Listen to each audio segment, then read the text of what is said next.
and welcome to Visions. I'm Mirella Rich. Today our guest is Ralph Knight, who runs 4 programs on Community Radio 3CR in Melbourne. Welcome to the program.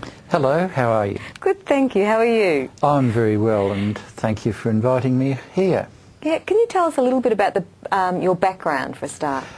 Okay, my background has been largely engineering, although I've done a lot of things from blacksmithing to taxi driving as well, but basically I've been in radio, working as technician behind the scenes for a lot of my working life. I became involved in 3CR when it was first started, and as a volunteer the first job it was to start building bits and pieces of equipment that they didn't have, and fitting out studios, that sort of thing, which happened quite well. And then I said perhaps I'd better start doing some programs to get the idea and feel of things, and so I've been doing them ever since. And what are the programs you're doing? I do 4 now, which is Nostalgia Unlimited, the Unitarian Half Hour, and Steam Radio, and another one, Swing and Sway. The 3 of them, 3 are music, and 1 is a talk and news and information to do with the Unitarian Church. Okay, and tell us about the Unitarian Church. Some people may never have heard of it. Well, the Unitarian Church is really quite an old church. It started in Transylvania with King Sigismund. That was the early one. It's different from a Christian church in that they don't accept the Trinity. The Trinity, or the concept of the Trinity, really appeared in Christianity about 200 or 300 years after the death of Christ. The Unitarians don't really accept that, but they recognise that Jesus is certainly there, but not perhaps the same as Moses, or you could say the same that the Islamic view of Jesus might be, or the Jewish.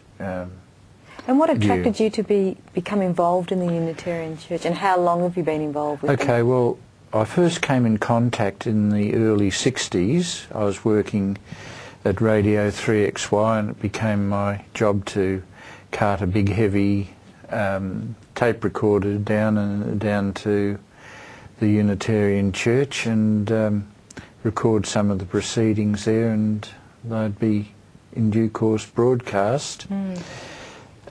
Roll forward about 20 or 30 years, I still kept in contact with a lot of friends of mine who were Unitarian. They popped up on 3CR, which I ignored for quite a number of years, but the people who were doing the broadcast left, so I rejoined the church and looked after their broadcast after that. The church's broadcast? Yes. Oh, in what way? Well, they had presenters, and they'd run out of presenters, and And where do they broadcast? On 3CR on 10:30. Yes, 10:30 on a Saturday morning. And is it what would you call it? Well, there's 2 streams to the broadcast. Sometimes there'll be interviews with people who have made addresses to the church, or people who perhaps haven't but have topics that the Unitarians would be interested in. Those are broadcast, or we rebroadcast interesting addresses from the church. Right. And what was it about the Unitarian Church that struck you, that made you want to be a part of it? Well, they're different to most religions. First of all, they have no creedal doctrine,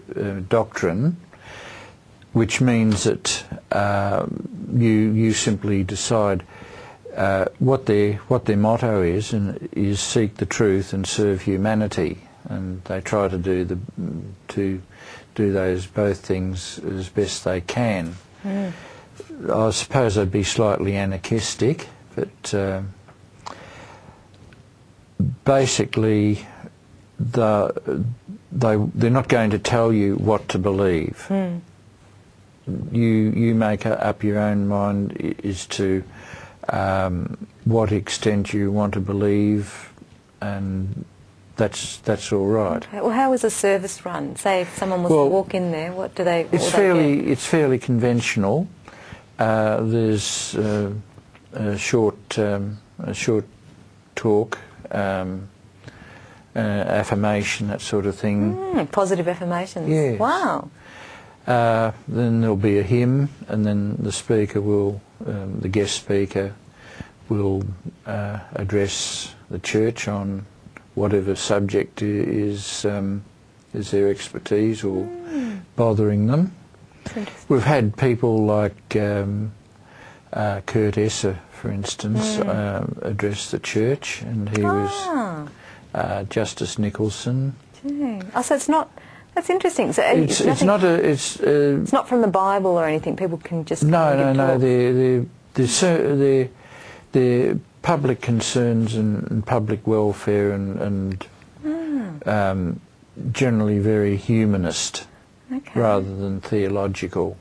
Right. So, and what about the positive affirmations? How do they do that? Oh, just that we acknowledge the Wurundjeri people who were the original owners of the land, and just things like that, which is, I suppose, an important part of the service, but that would be more ritual than anything else, and then the fairly conventional organ music, that sort of thing, and occasionally a choir. Oh, wow. Okay. We're about to go to a break now. You're watching Visions. Stay with us. We'll be back with more very shortly.